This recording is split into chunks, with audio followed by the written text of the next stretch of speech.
Hi guys, this is Sadik from Treble.com. In this video, we'll show you how to flag the latest AviumUI ROM based on Android 16 on any Android phone. So please take a backup of all data on your phone and let's get started. So first and foremost, please install the Treble Info app from Android. Once that is done, let's launch the app and see the second tab. Go to the second tab here, then verify is shown as supported under the Treble. As you could see, it's shown as supported in our case. That's all well and good. Then your next course of action is to open this article in new tab. Article is over here, so open it here. And after that, now get the ROM file from this official link of the AviumUI, which is over here. Open this in the new tab as well. Let's see what all variants the ROM has. So let me see over here. It's loading currently. So we have the GApps and the vanilla build. Okay, before that, the ARM64 is the CPU architecture. You may verify from here, it's the same as the ROMs. Then we have AB. So both the AB and the B mean the same, which is system as root. And you could see it's enabled. I explain all of this in my article. So please have a look at my article and see what they all means and which one you need to download. So this is the entire article. You could have a look at that. Then we have the GApps or the non-GApps. For now, I'm using the GApp build. After that, let's extract the file for extraction. For extraction, use the 7-zip software. 7-zip is here. So let me show you how that could be done. So right click on the image file, which is over here. Exit, format, show more option. Then 7-zip, extract to AviumUI. Once that is done, you'll get the IMG file. As you could see over here, we have got the file. This is the GSI ROM, which we have just got. So once that is complete, your next course of action. Okay, the article is over here. We will start with the ROM flashing. So first off, get the Android SDK from my article, extract them onto your PC, and you will get the following files as you could see over here. Once that is done, please enable USB debugging and OEM unlocking. OEM unlocking is required to unlock the phone, and USB debugging is required to execute ADB command. So let's enable both the toggles. For that, go to settings, minimize it. Go to the settings from here. About phone, type on build number 7 times or OS version 7 times. Then go back, go to system, dev options, and then enable OEM unlocking as well as USB debugging. Once that is done, let's now verify the debugging as well. So type in CMD in the address bar of platform tools. Hit the enter key. Type in the command of ADB devices and verify that you are having an ID. As you could see, we are having this ID. If that's all well and good, then your next action is to unlock the phone. So for that, I made an article as well. So in this article, I'll show you for the OnePlus, Nothing and the Pixel, simply boot a phone to Fastboot mode. Then use the command Fastboot flashing unlock. You'll get a prompt. Use the volume key to highlight, unlock the bootloader, and press the power key to confirm. In case of the Xiaomi phones, you will have to use the HyperOS exploit approach for both the 1 and 2, HyperOS 1 and 2. Articles and the video can be found in this article for HyperOS over here. Then in case of, let's say, Samsung phones, you have to boot the phone to download mode. Then long press the volume up key to go to device unlock mode.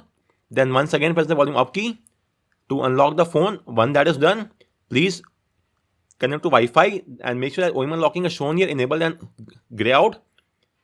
So by this, you will bypass the wallkeeper as well, as you could see over here. So once that is complete, once you unlock the phone for Moto phone, you have to email the device unlock code and they will email you a code. After which you could then use that code to unlock your phone. The steps are shown in this article and the video as well. You may have a look at that and then unlock your phone. Once that is complete, your next course of action is to get the file of vbmeta img, the same file which is there onto your phone, extract from the same firmware. So first off, have a look at the build number or OS version.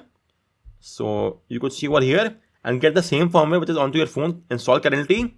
In this regard, for Xiaomi phones, get the Fastboot ROM. It will be in a .tjz format, extract by 7-zip. You will get a tar file, again do extraction by 7-zip, and then you will get a few files, extract the files, and then you will get the required file of, let me show you that, it will be easier to show you. So file of, in my case, the firmware for the Marble phone. This is my Fastboot ROM. So go inside that, go to the images folder, get the file of vbmeta img, which is over here, and copy the file, paste the file inside platform tools. In case of, let's say, Nothing phone, you will get the factory image from the GitHub page and then get the file of vbmeta from that ROM, the Nothing ROM. Then we have the, let's say, OnePlus, the Pixel, get the factory image from the official side, extract it, go to the images folder, and then you will get the file of vbmeta from there. In case of the OnePlus or Oppo and Realme, you may extract the payload bin file via the Fastboot enhance tool to get the job done. So try it out and then you'll get the file of vbmeta. Once that is done, please keep the file of GSI ROM and vbmeta both in the same folder of platform tools. So let's paste it here. As you could see, both the files are now here. Let's do a renaming of the GSI ROM. Rename it to GSI. The name becomes gsi.img. It's now complete. So once you got the file, now boot the phone to fastboot mode. For that, the command is quite simple. adb reboot bootloader and hit the enter key. The phone should now be in the fastboot mode in a few seconds. So let's wait for that to happen. And then type in the command of fastboot devices and verify that you are having an ID. Let me show you that. If you're not having this ID, in that case, install the fastboot drivers onto your PC. The link for the same is given in my article. Go to my article, install the drivers, and once that is done, do a right click on the Windows icon and choose Device Manager. Expand the Android phone section and verify your phone is shown here. As you could see in my case, it's shown here. If that's all well and good. So first off, let's turn off the Android verified boot by flashing the file of vbmeta.img. So copy the command and paste the command in the CMD window. And with this, we have turned off the Android verified boot. Once that is complete, now let's boot our phone to FastbootD mode. Type in the command of fastboot reboot fastboot and hit enter. The phone should now be in the FastbootD mode in a few more seconds. So let's wait for that to happen, and after that we could flash the ROM of GSI ROM, which is AviumUI. So wait for a few more seconds for the phone to boot into FastbootD mode. And when that is done, let's first remove the product A partition to make space for the GSI ROM. So copy the entire command and paste the command in the CMD window. This will remove the product A slot from your phone. It's now complete. Let's now flash the ROM. So fastboot flash partition name, which is the system partition, file name, which is gsi.img, and hit enter. The flashing will now start and take a few minutes. So let's just wait for that to complete. Okay, one more thing. Let me just show you that. So as of now, the file is being flashed in the slot A, I suppose. So guys, as you could see for now, file is being flashed in the A slot, and you remove the A slot from here as well. So no issue whatsoever. But if you remove the A slot and the file is being flashed in slot B, in that case, you will get a warning or error message that there's not enough space on your phone. So in that case, please remove the B slot of product as well. I'm again repeating, if the file you are flashing is in slot B is going on and you remove the A slot, in that case, the flashing might not go on. So please first remove the B slot as well, and then once again try flashing, and then there will be no issue whatsoever. So with that said, let's wait for the file to be flashed onto our phone. So guys, the flashing is now complete. Now please do a factory reset. For that, type in fastboot space -w, hit the enter key, and it's now complete as well. Finally, type in fastboot reboot and hit enter, and the phone will now boot to the OS. All these commands are given in my article as well. Let me show you. You may simply do a copy paste of the command. The commands are as follows. To flash the ROM file, it's over here, and then to do a factory reset and then boot to the OS. Moreover, the first booting up will take up some time. This could take around 30 to 40 seconds. So let's keep a tab on the boot logo or the boot animation. They should now appear anytime soon, and then we'll see what happens next. So after this Poco logo, I guess we should be having the boot animation on our phone in just a few more seconds. So let's wait and watch for that to happen, and you could see you might get a white screen. That's all normal, nothing to worry about. Just leave it there for a few more seconds, and then we should be inside the OS. So let's see what happens now. This will be there around for 10 more seconds, I guess, at the very max. And we have got the AviumUI. This is something unique. I have seen this for the first time, I suppose. The ROM is quite new. It's based on Lineage OS, and we only have around 2-3 more ROMs for 2-3 more phones which are using the AviumUI for now. It's just been released a few weeks ago, I suppose. Anyways, for now, let's set up offline if you want. You may connect to Wi-Fi, link your account, Google account, and then do a data restore as well. But that is going to take a lot of time. Let's skip all of that for now. Skip this, skip. Next, dark theme, gesture navigation is fine. Start. And let's now see what all the ROM has to offer. It has a few pre-installed app. Okay, cat share. What is this? I haven't seen this. Okay, it's used to share files. Nothing fancy as such. Then there are a few pre-installed Google apps. The Google app, the Play Store, And that is it. The browser is its own, which you see in the lineage OS as well. The QS price is revamped and there's a transparency effect. This looks nice. And apart from that, any tweaks or as such, let's go to display. Dark theme, pure black is there or not? Okay, it's there. Great to see. Night light rotation, peak refresh rate is fine. Minimum also 120 Hertz. Now it will lead to more battery drainage, but a clean stock. Okay, pure, but a fast UI, snappy UI experience will be there. Tap to wake, tap to sleep. Let me see, wake. Okay, wake is currently not working. In that case, just do one thing. Open the Treble app. Then go to the Xiaomi settings or whatever your phone name is. Go to that setting. Enable DT2W. Double tap to wake. And now let me show you. Now it's working well and good. Apart from that, what all is there in the system? Avium Lab. Okay, some tweaks are there. Music lock screen, status bar, lyrics not required. Custom lock screen, what is there in that? Okay, the clock is changed. I want to choose a new clock if it's there or not. I don't know what's happening right now. Click to open lock screen settings. Okay, the clocks are something unique. I haven't seen this clock in any other ROM. Let's choose a long one. But first, let's see all the clocks which has to offer. Apple style. Not this one. This is the one. Let's choose a longer time. Customize. Let me see what all is there. R color. Okay, you may change the color as well. Minute color can be changed.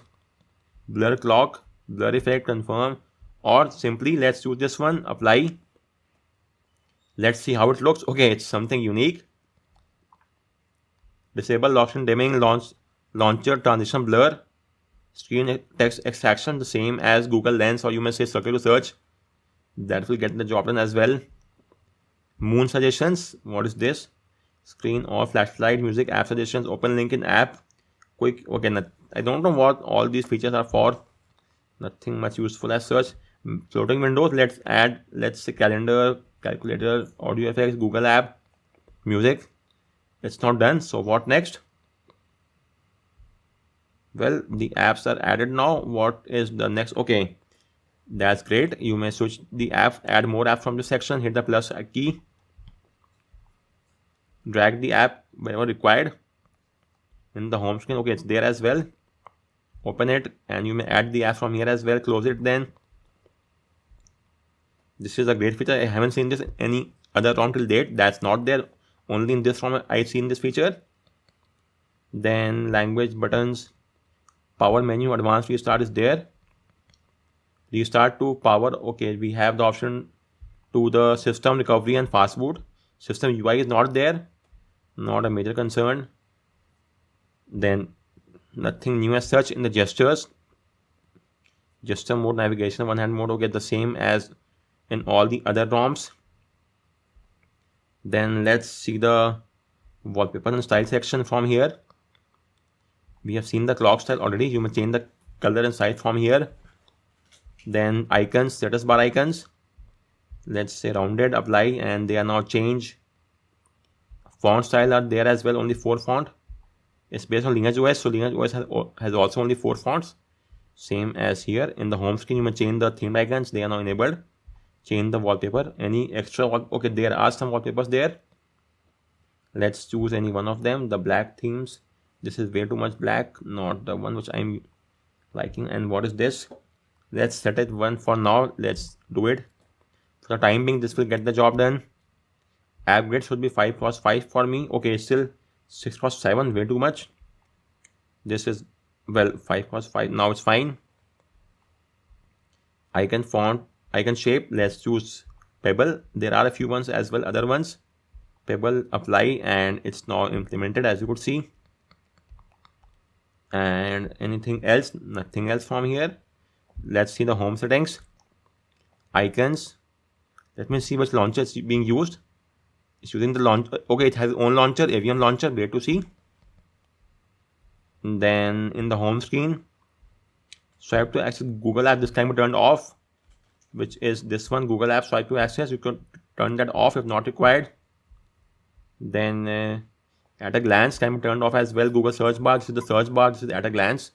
You can turn that off if they are no longer required. In the app drawer, you may enable themed icons or not. They can be enabled from here. Then gestures, double tap to screen off is fine. Swipe down to, let's see, volume panel. Will it work? Let me see. Okay, it's working, but let's turn that off for now. I don't want that. Recent apps, Google Lens, split screen, memory info. Give it a few seconds and now let's see. Okay, all of them are added now. And split screen, floating window, lock unlock, screenshot, force close, floating window. Let me see. Well, it's currently not working. Let me see over here, floating window, settings menu. I guess it's calling for the UI restart. Only then it might work. Not a major concern. Apart from that, in the miscellaneous, okay, nothing fancy. That is just about it. So guys, if you have any query, let me know in the comment section. And that is just it, I guess. And thanks a lot for watching.